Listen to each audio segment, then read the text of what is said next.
Hello, જય માતાજી. કેમ છો બધા? મજામાં ને? તો સરસ મજાના બ્લોગની આપણે શરૂઆત કરી દીધી છે અને આજે છે દિવાસોનું જાગરણ. તો જો ઘડિયાળમાં જો કેટલા વાગ્યા, 11:15 વાગી ગયા છે અને દિવાસોનું જાગરણ છે અને આપણા ગામમાં ઘણી બધી છોકરીઓ દિવાસો રહી છે. તો આપણે જો હાલો મોરલાવાળા શું કરે તમને બતાવું.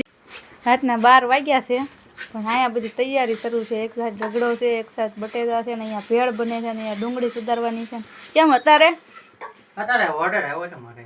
તો ઓર્ડર આવી ગયો છે. અત્યારે 12 વાગી ગયા. 12 વાગી આજે તો દિવસો છે. દિવસો ને કે મને ફોન આવ્યો ને તે મને કે ભેળ બનાવી દેજો. 6 ભેળ બનાવવાની છે, 5 પાણીપુરી બનાવવાની છે.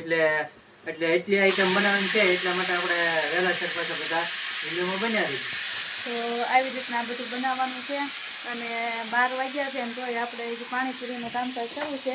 તો જેને પણ પાણીપુરી ખાવી હોય, રગડાપુરી ખાવી હોય, ભેળ ખાવી હોય એ આવજો. બધા મિક્સ કરે છે. આમાં શું એડ કરવાનું હોય? આમાં શું તમે એડ કરો ભેળમાં? પીળા સેવ મમરા અને પૌવા અને થોડાક સેણા નાખવાના, પછી સવાણું નાખી દેવાનું, પછી એમાં આ રગડો નાખી દેવાનો.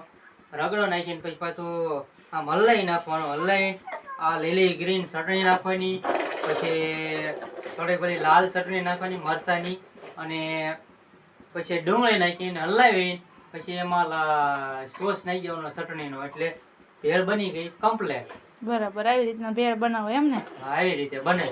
અને પાણીપુરી તો નોર્મલ આપણે જે પાણીપુરી તો રેગ્યુલર આપણે બને એ રીતે જ બનશે. બરાબર. તો રાતે 12 વાગે બનાવો તો આ જ સિસ્ટમ રહે કે આમાં કઈ ફેરફાર થાય? આ જ સિસ્ટમ રહે મારે, કોઈ જાતની સિસ્ટમ નહીં. અને આ સીટી બહુ થાય છે, જોવો ને આ બહુ જદ્દે, આમ સીટી જદ્દે. અને ઈ જ રીતે રેગ્યુલર આપણે ટેસ્ટમાં કઈ બેસ્ટ ફેર નહીં. અને આમ બધાને પાણીપુરી ખાવી હોય તો ક્યાં આવવું પડે? આપણે રામજી મંદિરે ચોકમાં આવવાનું બધાને, સોળવદરા ગામમાં. બરાબર, આવી રીતના છે એમ ને? તો બધા કન્ટિન્યુ વિડીયોમાં બન્યા રહે. બધા ખૂબ ખૂબ આભાર. અને આવી રીતના આપણે પાણીપુરીની તૈયારી દિવસે પણ શરૂ હોય અને રાતે કદાચ ઓર્ડર આવે તો રાતે બનાવી નાખીએ છીએ. તો આવી રીતના તમારે પણ જો પાણીપુરી ખાવીનો ઓર્ડર આપવો હોય તો આપણે મોરલાવાળાને કોન્ટેક્ટ કરવો પડશે. તો વિડીયોમાં કન્ટિન્યુ બન્યા રહે. બધા ખૂબ ખૂબ આભાર. આવજો બધા. જય માતાજી. નવા વિડીયોમાં